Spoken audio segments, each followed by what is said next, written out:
Okay, once again, good afternoon. To continue with our topic discussion method, here are the advantages of discussion method. We have thinking and communicating powers. Of course, if the student will be able to participate the discussion, then they will be able to develop their thinking and communicating powers because they are speaking, they're communicating, and they are thinking in ways on how to solve the problem. So, it will develop their thinking and communicating powers. And of course, they will also develop their leadership quality, especially if it's by group. One will represent the group, and because of that,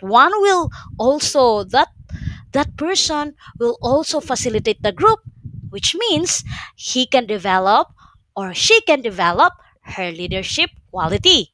And we also have expression ability. The student will be able to express themselves and what they think, their ideas and thoughts. So therefore, they will practice this ability and they will improve it. Now we have problem solving.